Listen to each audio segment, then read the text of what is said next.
አንድ አምላክ በሚሆን በአብ በወልድ በመንፈስ ቅዱስ ስም ሰኔ 21 በዚህች ዕለት የአዳምና የዘሩ ድህነት የተደረገባት አምላክን የወለደች የእመቤታችን ቅድስት ድንግል ማርያም የታላቁ በዓል መታሰቢያና በዓለም ሁሉ የቤተ ክርስቲያን መታነጽ መታሰቢያ ነው። ከሁሉ አስቀድሞ ያቺ ቤተ ክርስቲያን በሐዋርያት ዘመን ብቻዋን ታነጸች። ይህም ጳውሎስና በርናባስ በአሕዛብ ውስጥ በሰበኩ ጊዜ ክብር ይግባውና በጌታችን በኢየሱስ ክርስቶስ አመኑ። ከሰዎች ቤቶች በቀር ቅዱስ ቁርባንን የሚቀበሉበት ቤተ ክርስቲያንም አልነበራቸውም ነበር። ስለዚህም ወደ ጴጥሮስና ወደ ሐዋርያት ሁሉ ስለ ቤተ ክርስቲያን መታነጽ ጉዳይ እየለመኑ መልእክት ላኩ። ሐዋርያትም እንዲህ ብለው መለሱላቸው። ክብር ይግባውና ያለ ጌታችን ፈቃድ እኛ ምን አንሰራም። ነገር ግን የምንሰራውን እስኪያስረዳን ድረስ ወደ እግዚአብሔር እየጸለዩና እየማለዱ አንድ ሱባኤ ይጾሙ ዘንድ ወደ ሃይማኖት የተመለሱ አሕዛብን እዘዟቸው። እንዲህም አዘዟቸው። በሱባኤውም ፍጻሜ ክብር ይግባውና ጌታችን ኢየሱስ ክርስቶስ ተገለጸላቸው። ሐዋርያትንም ሁሉ ከየአገሮች ሁሉ እስከ ፊልጵስዩስ በደመና ሰበሰባቸው። ከእርሳቸውም ጋር ጳውሎስና በርናባስ ነበሩ። ጌታችንም ባረካቸው፣ እንዲህም ብሎ ነገራቸው። ይህች ዕለት በእናቴ በማርያም ስም በአራቱ ማዕዘነ ዓለም አብያተ ክርስቲያናትን እንድታንጹ የፈቀድኩባት ናት። ይህንንም ብሎ ከከተማው በስተ ምስራቅ በኩል አወጣቸው። የቤተ ክርስቲያኒቱንም ቦታና መሠረቷን ወሰነላቸው። ከእርሳቸውም ጋር የእግዚአብሔር ኃይል ነበረ። የቤተ ክርስቲያኒቱ ሕንፃዋ እስከ ተፈጸመ ድረስ ድንጋዮች በሐዋርያት እጆች ውስጥ ይለመልሙ ነበረ። ጌታችንም ንዋየ ቅድሳቷን አልባሳቷንና መሠዊያዋን አዘጋጀ። ከዚህ በኋላ ጌታችን እጁን በጴጥሮስ ራስ ላይ ጭኖ በአራቱ ማዕዘነ ዓለም ውስጥ አርሳይሮስ ብሎ ሾመው። ይህም ሊቀ ጳጳሳት ማለት ነው። ለሐዋርያት አለቃ ጴጥሮስ ከጽንፍ እስከ ጽንፍ የጳጳሳት አለቃ ይሆን ዘንድ ይገባዋል፣ ይገባዋል፣ ይገባዋል እያሉ ሰማያውያን መላእክትና ምድራውያን ሰዎች 3 ጊዜ አሰምተው ተናገሩ። ከዚህም በኋላ ጌታችን ሐዋርያትን የቁርባኑን ቅዳሴ ሥርዓት ያከናውኑ ዘንድ ለሕዝቡም ሥጋውን ደሙን ያቀብሏቸው ዘንድ አዘዛቸው። እንዲህም የሚል አለ። ራሱ መድኃኒታችን ቀድሶ ሥጋውንና ደሙን ለሐዋርያት አቀበላቸው።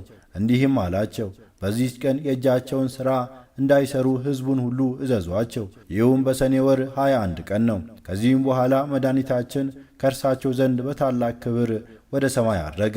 ከዚያችም ቀን ጀምሮ አባቶቻችን ሐዋርያት በዓለሙ ሁሉ ውስጥ አምላክን በወለደች በእመቤታችን ቅድስት ድንግል ማርያም ስም ቤተ ክርስቲያን የሚያሳንጹ ሆኑ።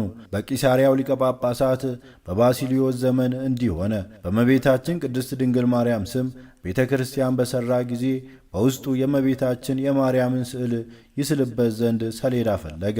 ሰዎችም በአንድ ባለጸጋ ዘንድ ስላለ አንድ መልካም ሰሌዳ ነገሩት። ቅዱስ ባሲሊዮስም ሰሌዳውን እንዲሰጠው ወደ ባለጸጋው ላከ። ባለጸጋውም ይህ ሰሌዳ ለልጆቼ ነው አለ እንጂ ፈቃደኛ አልሆነም። ከዚያም አልፎ በመድፈር በእመቤታችን ቅድስት ድንግል ማርያም ቤተ ክርስቲያን ላይ የስድብ ቃል ተናገረ። ወዲያውኑም በድንገት ወድቆ ሞተ። ልጆቹም ፈሩ።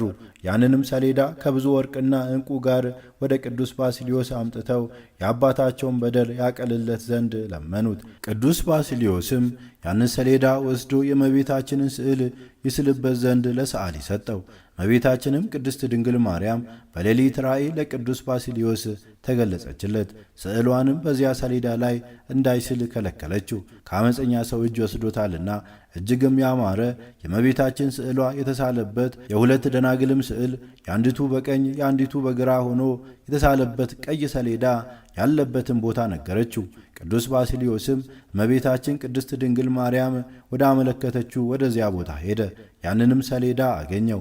ወደዚያች ቤተ ክርስቲያንም በታላቅ ደስታ አመጣው። ከዚህም በኋላ ዳግመኛ በአንድ ጣዖት ቤት 2 ምሰሶዎች እንዳሉ አስረዳቸው።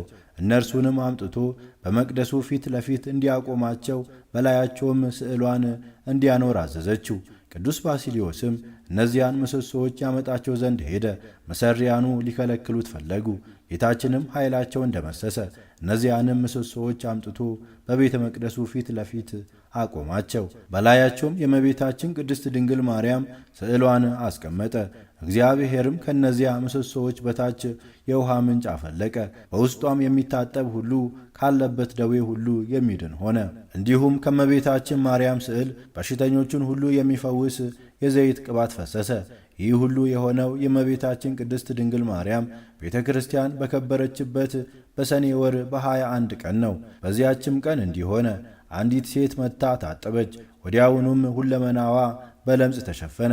ቅዱስ ባስልዮስም ወደ እርሷ አስቀርቦ በእርሷ ላይ የሆነውን ጠየቃት። እርሷም የእህቷን ባል እንደወደደችና እህቷን በመርዝ ገድላ እንዳገባችው ነገረችው።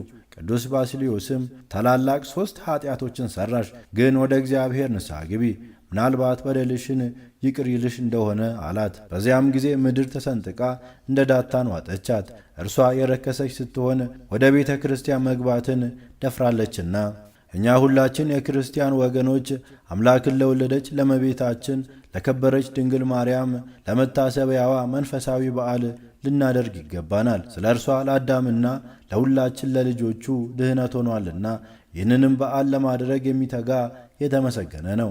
እርሷን ለመረጣትና ለወደዳት በሥጋም እንድትወልደው ላደረጋት ለእግዚአብሔር ምስጋና ይሁን። እኛንም በእርሷ በእመቤታችን ድንግል ማርያም አማላጅነት ይማረን፣ በረከቷም ከእኛ ጋር ይኑር ለዘላለሙ አሜን። ስንክሳር ዘወርኃ ሰኔ።